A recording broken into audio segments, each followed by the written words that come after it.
This is Support is Sexy, episode 493, with online marketer Destinee Berman, who helps spiritual teachers take their work online and launch their calling. Welcome to Support is Sexy. I'm your host, Elayne Fluker, entrepreneur, author, and founder of Chic Rebellion Media. 5 days a week, Monday through Friday, I bring you inspiring women entrepreneurs who share their wins and lessons to help you take your business to the next level.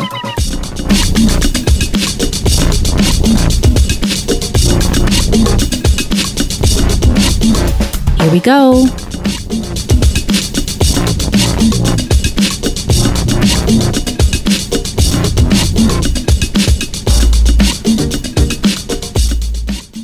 Hi, everyone. Welcome to a new episode of Support is Sexy. I'm happy to have you here.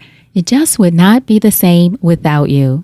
And if you are a woman entrepreneur who's ready to get your message out there, share your message with the world, tell people about your expertise, and be of service to new audiences again and again, I want you to consider podcast guesting. Podcast guesting is a great way to, again, share your message to reach thousands of people on a consistent basis from wherever you are in the world to wherever they are in the world, being introduced by the podcast host, which is a trusted friend or resource from them.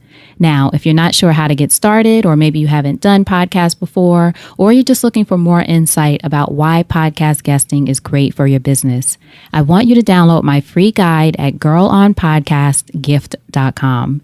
That's girlonpodcastgift.com, a free guide on how to be an unforgettable podcast guest and insight on how podcast guesting can help you grow your business. girlonpodcastgift.com. Now, today we are welcoming Destinee Berman, and I was so excited to talk to Destinee because she has a specific niche. It's all about finding your niche, right? She helps spiritual teachers take their work online and launch their calling. In fact, she has a training called Launch Your Calling.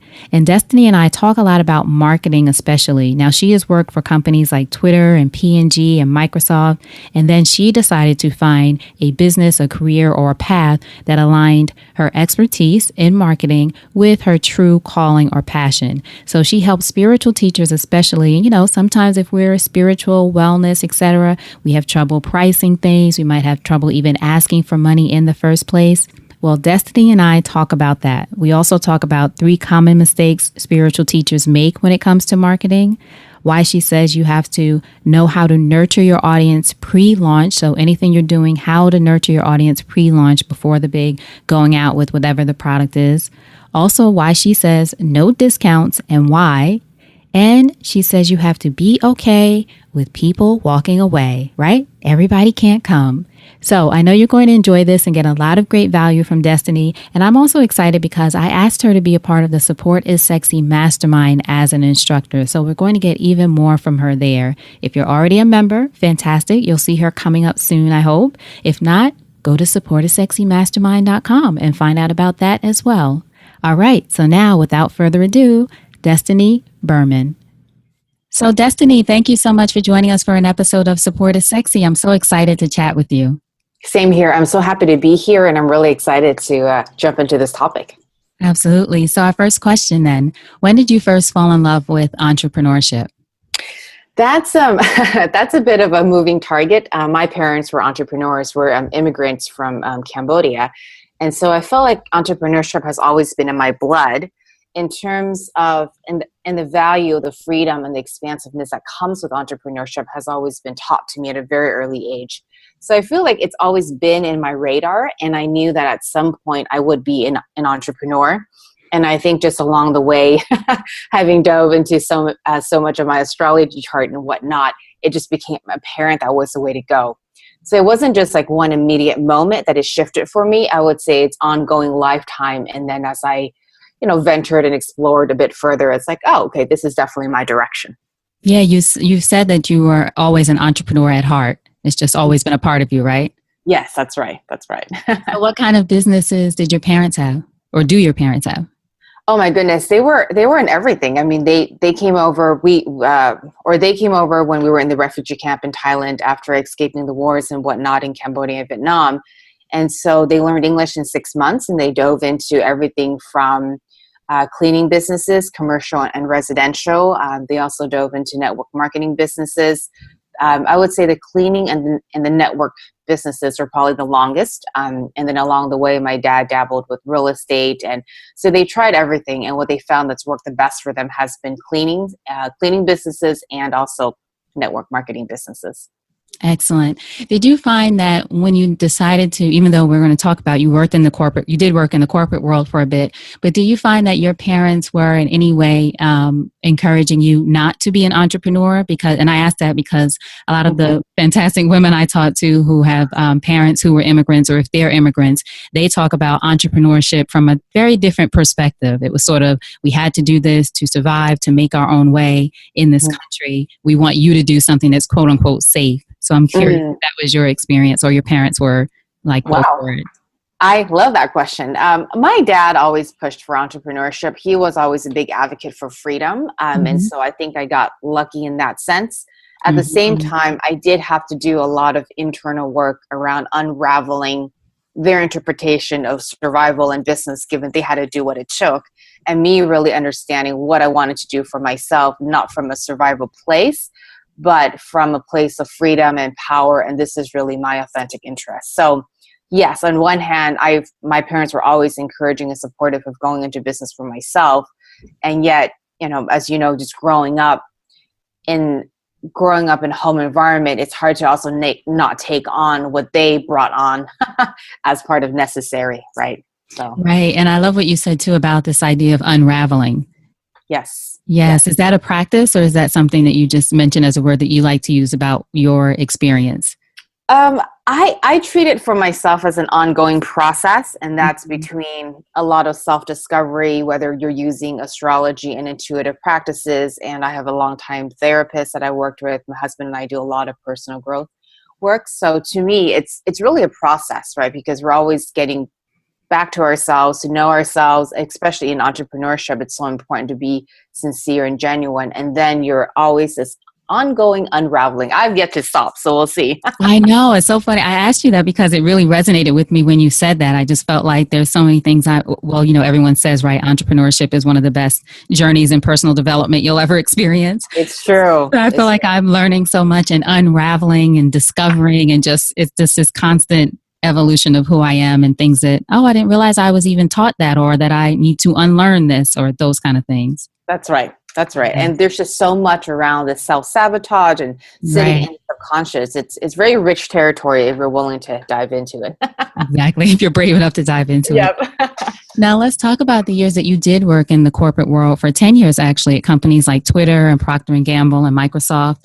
So what changed for you to make this shift, I guess, back to entrepreneurship? Because you did go into the corporate space.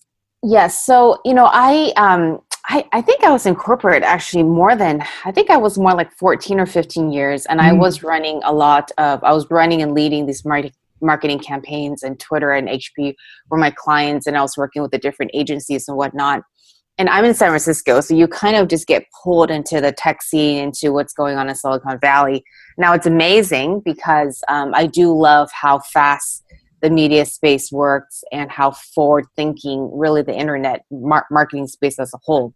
So that part was really amazing. And maybe I didn't have to be in it for 15 years to really set the foundation, but it really gave me the learnings and the professionalism and the pillars that I needed over time without realizing it. But I'm not sure I answered your question, actually.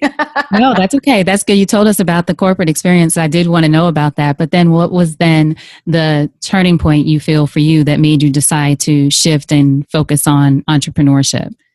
So there was some part in me that always knew I wanted to have my own business or have my own company. And I did spend at that same time all those years really figuring out, okay, what is it I really want? Do I want to go and have a startup and raise funding? Do I want to have more of a solopreneur online business with a smaller team? And so that was always part of my discovery process. And then at some point, right, just from all the yoga and the meditation and just all the different practices, it was like, okay, all the energy has left this area. And so I had to make a change. Things were going very well. Actually, there was only growth to be had and more expansion and bigger roles and more money. But it just energetically, it was not true to myself anymore to stay in that direction. And so Financially, we were in a great place, and my husband was super supportive. And I think I just had to tell myself, I said, look, if things didn't work out, I can come back in a year and land a bigger job with a great company if I really wanted to. But I had no plans, and I just had to make the leap because my heart just wasn't willing to go in that direction as great as the opportunities were. Right. So your company was at the time, I think I read, about to go through an acquisition or some change, right? And you were offered opportunity for these bigger positions. Yes, and actually, I stayed there for a year after the acquisition, and so there was continued to be more opportunities. And the company I was at, the CMO coined the term modern marketer before it really became a mainstream word. And so there was a lot of that in that environment, and there's so much opportunity to grow and expand, and really even with other companies in San Francisco. But after a year, it was it was it for me. It was definitely time to move on. Yes. What would you say was the point then that you decided to not only make the shift to running your own business, but really focusing on working with spiritual teachers and mind-body healers as you do? That's a really good question. And I didn't have a plan when I left. What I did know was I wanted to merge my passions and my ongoing practices and this unraveling process that I've used so heavily through spiritual and personal growth. So that I knew. And I knew that I already had a rich established background in digital marketing and running marketing campaigns. And so I took a month off. I did a 200-hour teacher training. So one, I wouldn't go back, and two, just really take this time for myself. And then I just realized after all this exploration and just really taking that time, I said, look, there's this huge opportunity in the online education space. From what I can tell from the healers that I worked with, and even in the yoga space has been exploding, they're underserved in that many times that marketing cap and that marketing switch hasn't been turned on. And so really a lot of the practices, whether it be Akashic and whatnot, really has a lot more of the world to reach if they would take on digital marketing in clearer and more powerful ways. And so I made the leap. I landed my first couple of clients, and they were amazing clients with already huge followings who really believed in my philosophy. And then it just took off from there. What kind of support would you say you give your clients mostly? I know I'm sure it varies from each one, but what kind of real support do you feel like you offer to them? Well, I definitely the strategy and the clients that I manage their launches in terms of their online schools and whatnot. I also, myself and my team, we act more as a consulting model. So we'll come in and we'll project manage their teams. I don't do that anymore just because my client list got so full and there were just so many launches going on. But I would say strategy and definitely giving the specific tactics and plans to actually launch their online schools and events, and to do this in a very sustainable, profitable, in a way that feels good to them. Because that's really the thing that's held a lot of these spiritual teachers and healers back from diving into marketing. Right. So I want to ask you about that. What are the 3 common mistakes that spiritual teachers and healers might make when it comes to marketing? And I love that you focus on this too, because I've spoken to women before, and even in my own, I'm not, well, I shouldn't say, I don't want to clarify. I am woo-woo. I love the woo-woo. So but a lot of us who talk about that or that idea or having a spiritual focus or that being a part of our business, sometimes it can, if we let it, get in the way of us thinking with more of a business mind, if you will, the marketing or the sell, those kind of things. There's some guilt. Again, we need to unravel those things, right? So yes, from you, what are the common mistakes some of us make when it comes to marketing when we are especially in those spaces? Yes, perfect. So first off, I do understand why those of us who are teaching in this way and healers and whatnot, they're constantly in this receptive state. So part of what makes them amazing teachers and healers is that they're always streaming and they're always downloading. And so when you're in this receptive state, your marketing cap isn't switched off, because that really requires being out there, activating, being much more expressive. And so one is really a willingness and an openness to accept that, okay, marketing is putting on a different hat. It's much more about being out there and being very expressive and being highly activated and being willing to say, look, out of the time that I'm spent being receptive, am I willing to give 30% of that time to being out there and to being expressive? So that's one. Two, so many of us, and I see this across the board, we spend too much time in program and product development, and we forget about the whole marketing piece in terms of building our audience, connecting with our audience, really warming them up. And so we spent all this time on product and program development. And then we're like, okay, this product is ready. And then we think that people are just going to come. And so a lot of the work with my clients and my students are around, okay, great. Unfortunately, you also have to spend equal parts of time really thinking about building your audience and how you're nurturing your audience so that by the time you get to this enrollment and to this launch, people have heard about you and people are ready to jump in. So I would say that's number 2. And then number 3 is to know and to expect, because what I see often is we get really excited, we're going to jump in because you want to expand your business and you want to go into online. And we forget that all this internal resistance is going to come up. And so to know and to really expect that. Because if you jump into an online course, or let's say you hire a mentor or a business coach and they say, okay, so now you're going to have to do a Facebook Live every single week. Most of the time what I see come up is that, okay, so they put that into the plan and then week 1 comes, they procrastinate, week 2 procrastinate. And that's really because we're hitting all these fears of vulnerability and exposure at a whole other level when you're going online versus speaking in a live room, even with 100 people. I mean, online is just so vast and so global.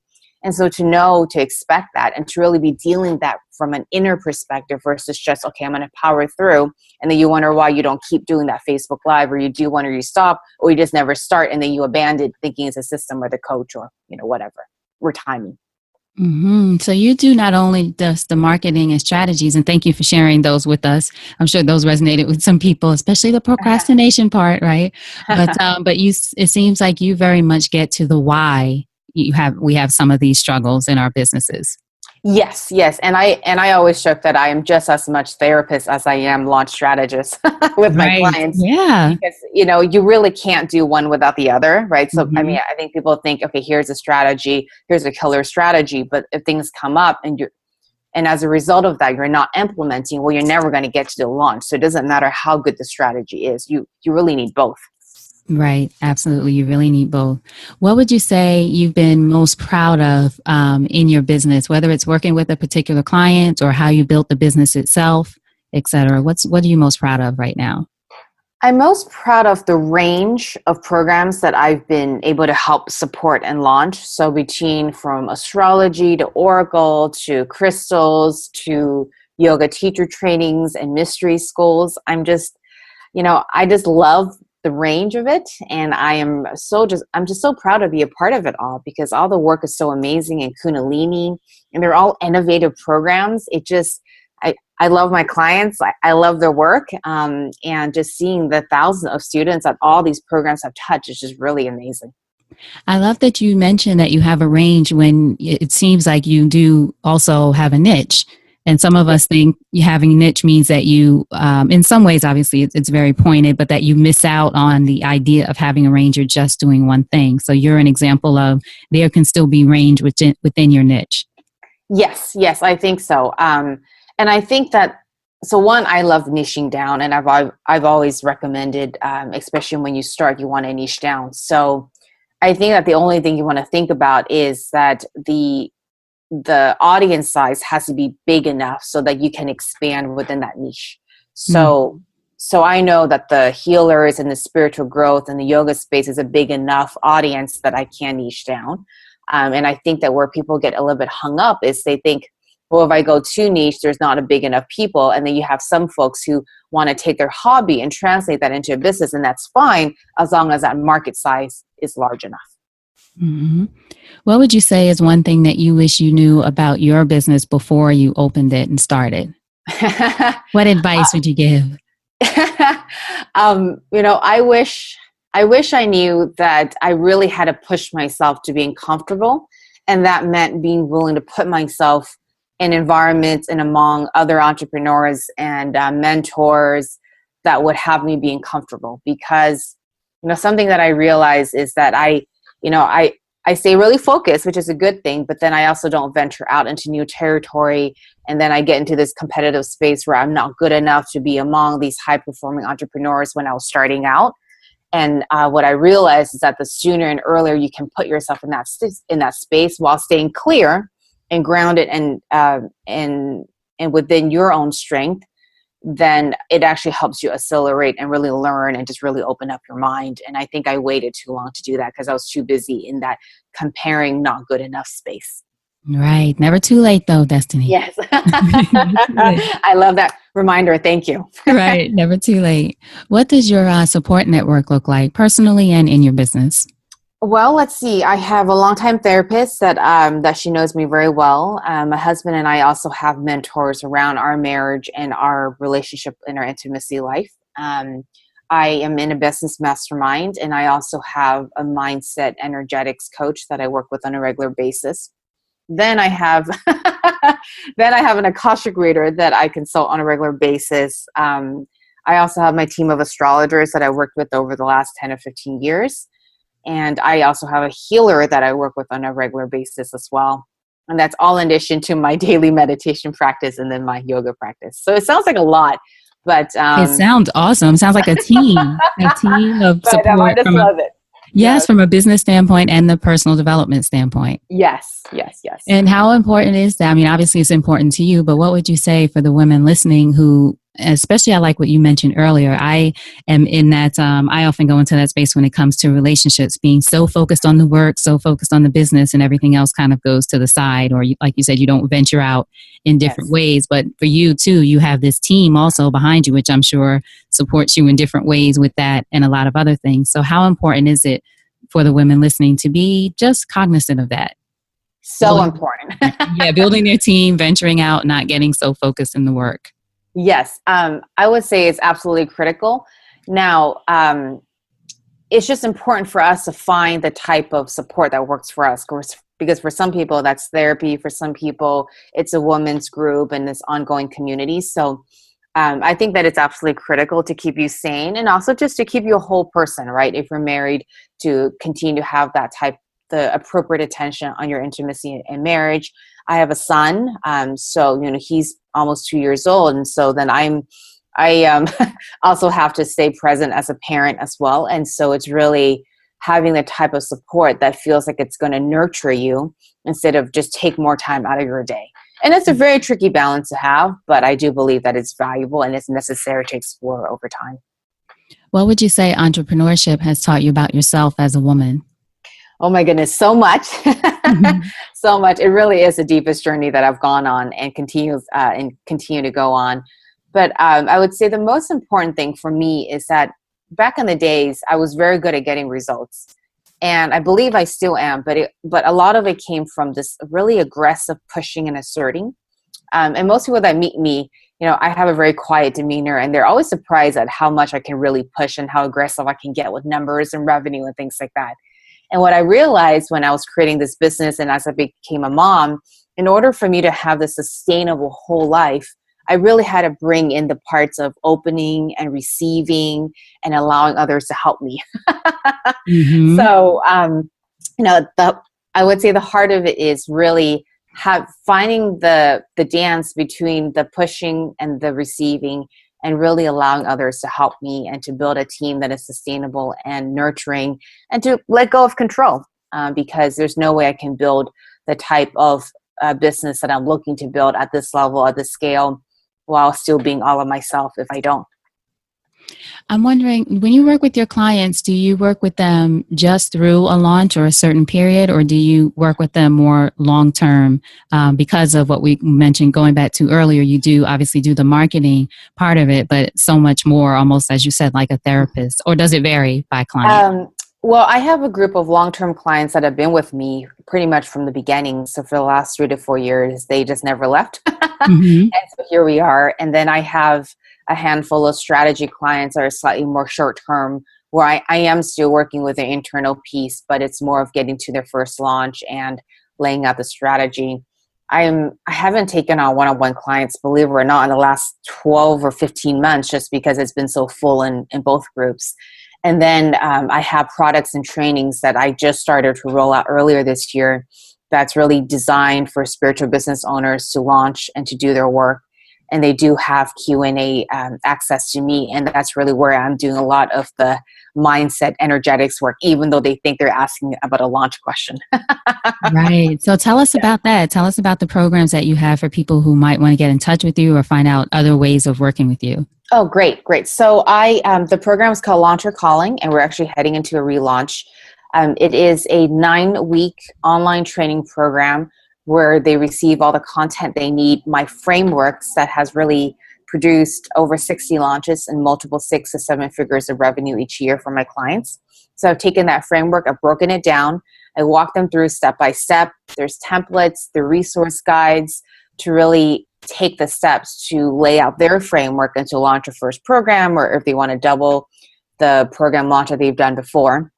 And then there's two Q&A calls, access to me every month for a certain period of time where they'll get to ask me questions as they work through their launches. And it's really been an amazing process to see a much wider group of spiritual teachers and business owners take their business to the next level. I love that. Launch Your Calling. So where can we find that on your website, or is it a separate URL? Yes. So the best way is to find me on my website, and there is a URL there that I think you'll find useful. I also have a free launch guide that's offered on my website that will be really useful as well. Excellent. It's destineeberman.com. Yes, exactly. Excellent. And everyone, of course, I'll have a link to it. Don't worry. I just wanted you all to hear it.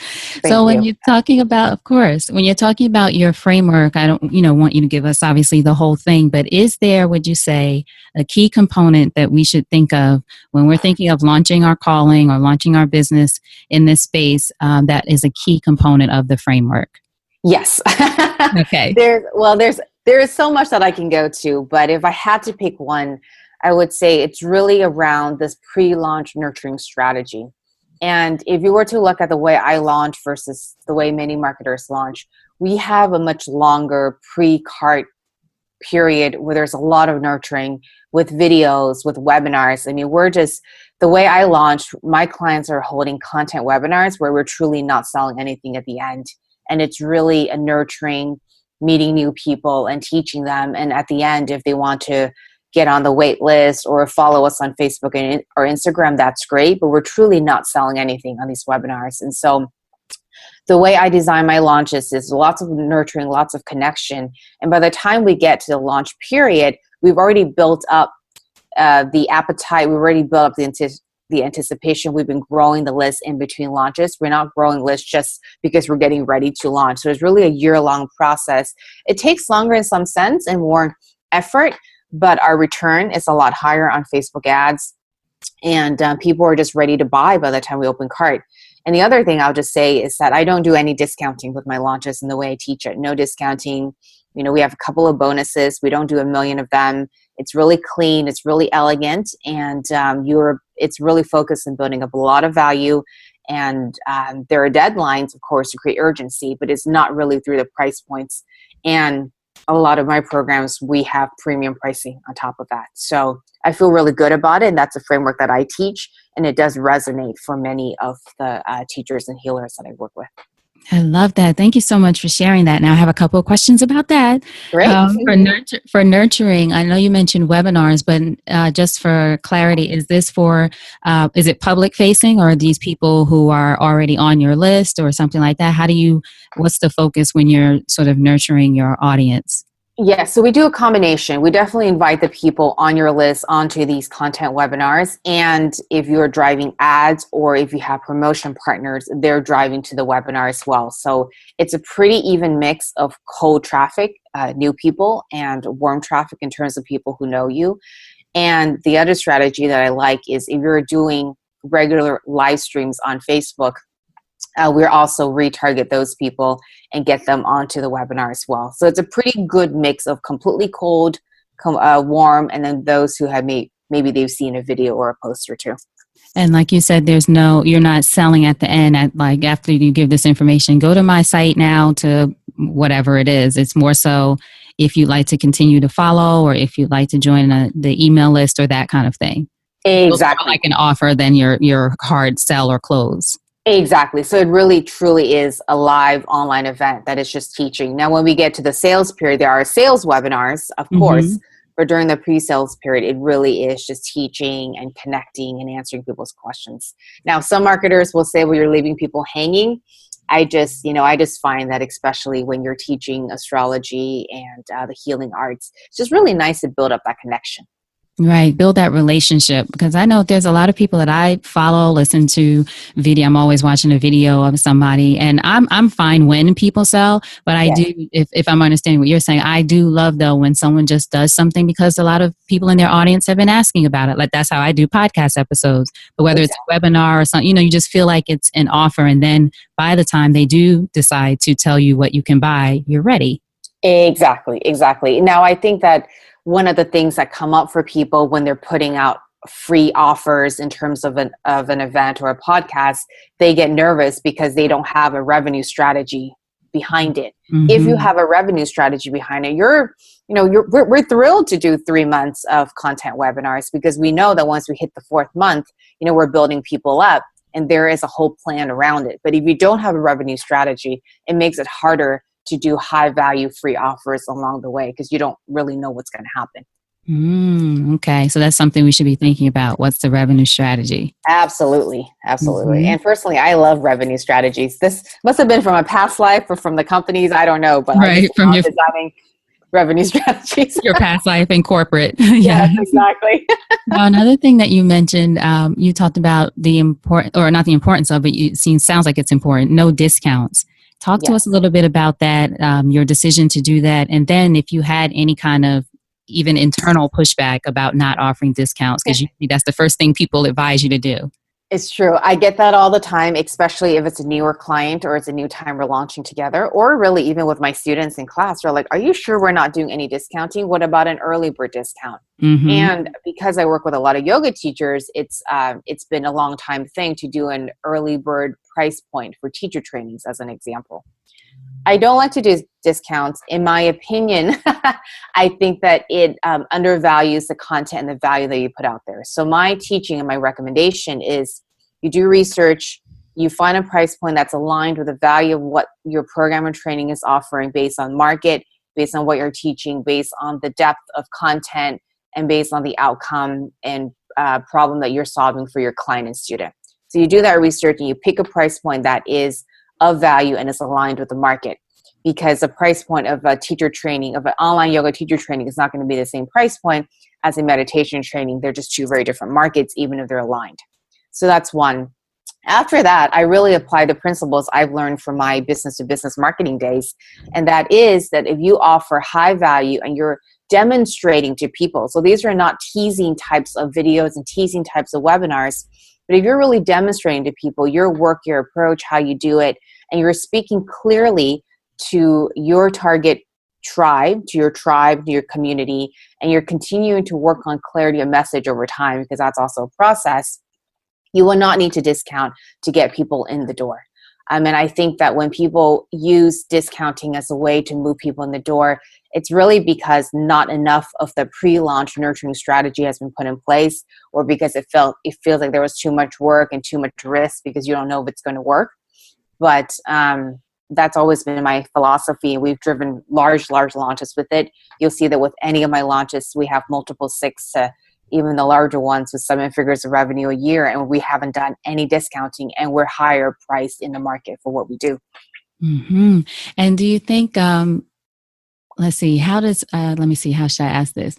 I'm trying not to have so many questions about it, just because, and I'm asking or focusing on this because pricing is something that comes up a lot with either women that I talk to, or not only how do you price, but just some of the things that you mentioned around, making sure that you're providing value, or you feel like you're providing value that is not worth the price, but that the price reflects the value that you're Yes. providing. You don't feel almost this obligation to discount. I feel like sometimes there's that, and getting beyond all of that. So I'm Yes. curious for you, how do you, when your clients and people do ask you about, are you sure we shouldn't discount, that kind of thing, how do you help them move past that mentally? Yes. So there's a couple of ways that have worked well. One, sometimes we have to do a pilot launch if it's a brand new program at a slightly lower price point than a full on, just to get it moving and just to prove to them that people want this in the marketplace Mm. and that this can become real. So if you get to a point where you're truly stuck and you're just having a hard time pinpointing this price, and people are telling you to go higher or lower and you're just really unsure, I would do a pilot launch where you get moving, you take action, you get people in, and once it becomes real and you get the feedback loop from people, it's going to be a lot harder to bump that pricing up. So let's say you were thinking about charging $800 or $500 and you're just not sure that that's going to work. I would do a pilot launch. So if it was a $500 price point, I would do a pilot launch of $350, or if you were thinking about $800, I would do a pilot launch of $500 or $600, get people in, make that real. Because with a lot of spiritual teachers and healers, you really need that feedback loop, because a lot of the work is so internal and so intrinsic and so energy based. It's not like a business training where it's like, okay, get this type of revenue, get this type of ROI. So sometimes you just need to get moving with a pilot launch. And I've done this many times. We had one launch where we were looking at a price point of $2,000. We did a pilot launch of $1,500, did extremely well. And then we did a huge launch at the $2,000 price point. And then the following year, we bumped it up to $2,500. We did even more. So so that's a very practical tactic that you can go about that. And the second piece is a lot of what I find is that we don't give ourselves enough credit. And if we can abandon the pricing approach. So, if you have your favorite numbers, your angel numbers, and especially in like yoga, a lot of our programs have to end in 08, and that's totally fine. Forget the best practice of 1997 or 1995. And if you really want to end in 1008 because that feels good to you and energetically aligned, then just do it. And I've yet to see it compromise a launch. 08 because of what, the symbol, the 8 symbol? Yes, because of the 108, which has a lot of meaning in the yogic world. So, okay. So you don't want to abandon what feels really true and deep for you in favor of what people say a strong pricing strategy is. And many times I find that moves people forward. And instead of going for that lower price point because they were undervalued, they'll go for that number that feels good. And once they really sit with it, it actually is a higher number and it's aligned. Right. And would you say, last thing about pricing, would you say too that we have to be okay with people walking away? So some people, the higher price might not be a fit for them, and that's okay. Yes. So I have a lot I could say about this. And yes, so absolutely know that for some people, it's simply not accessible. And this comes up a lot too. So with most of my launches, we do have a scholarship program that it's not always public, but we'll offer folks who ask. 2, payment plans typically make it more accessible. I know it's more to manage depending on the length of the payment plan, but that does make it more accessible. And 3rd, if you launch the way I like to launch, with a lot of free videos and content webinars, people will get to consume your high value content for free if it's not accessible for them, because we're all at different circumstances. And I totally get that. So between the ongoing free content year round, and so many of my folks, we do have scholarship programs, and 3rd, payment plans, it actually does work out pretty well for people. And yes, there are some people who will walk away. And I do believe in having the other offerings year round to also help people shift if they can't consume the paid program price point. Right. Thank you for taking that deep dive with me on that. I just know pricing is something that comes up for a lot of us, myself included. So I always say that some of it's selfish questions, but thank you for that. Oh, no, I love it. And it's a very rich and chargey topic. So it's great. Yes. So in closing, Destinee, if you think over your life and career and you had the chance to thank only one person whose support was critical to you personally or professionally, who would that be and what would you say? One person. Oh my goodness. One, I feel bad about leaving out folks, but it would have to be my husband. I've been with my husband between dating and getting married for 10 years, and he's really stood by me. He's helped when I was really dealing a lot of self-worth issues. He was really the first one to help me move in the right direction and to really step into my power. And it was really from the solidity of our relationship that has allowed me to expand and explode even when I was working in companies. And then when I wanted to take this big leap of faith into working for myself, I wouldn't have been able to do it with such peace of mind without him. And even to this day, he does very well. He's got a big job, and he's got a lot of security and soundness that he can give me, and is allowing me to take risk in my business today when I'm making big decisions. And so I wouldn't be able to do any of this without him. And I'm just so lucky, and I'm so fortunate, I love that. That's beautiful. Thank you for sharing that with Of us. course. Now, what would you say are the ways that we can support you? I'll make sure that I have a link to your website, but just tell everyone so they can hear it and anything else you want us to know about social media, etc. Sure. So I would say the two areas are to go to my website. You'll see my Launch Your Calling waitlist page. And whenever we open for enrollment, that turns into the page where you'll get more information. I also have my free launch guide on the website that I believe many of you will find useful. And then the third way is to follow me on Instagram. And I'm at Des Berman, DESBERMAN. That's really where we are focused on growing our social presence. I really just started to take on that channel. And so if you want to message me, comment, you can really reach me there. Excellent. Destinee, thank you so much. This was fantastic. You're welcome. I loved it. I loved your questions and I love your vibe. And I feel like we had a great connection going on. So thank you so much for having me. Thank you. I did too. Now, before you go, what's a parting piece of advice from you to our listeners about anything? I would say that the biggest piece of advice is to not underestimate what inner work really contributes to your success.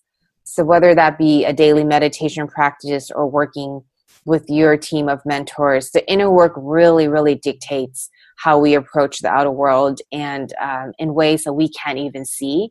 And for many times, especially being busy entrepreneurs, we spend all this time and hours in the business, on the business. We're in business networking groups, and we forget about our deep, deep practices that really helps us move forward a lot faster and with so much more grace. And so to not underestimate the impact that it really has on our business results.